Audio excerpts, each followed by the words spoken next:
Hello everyone, in this video I will show you how to change video mode without to go to settings when you are filming, when you do video with your iPhone. This is iPhone 12 Pro. So here you can see is Full HD, the mode at 30 FPS.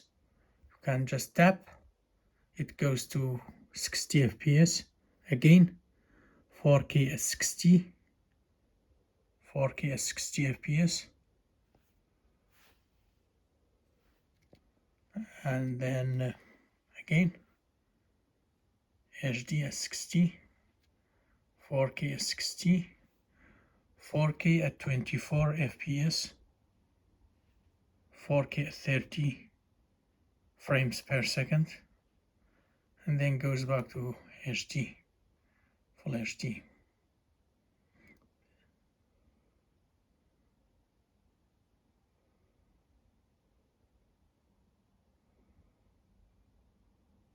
Thanks for watching, take care, bye.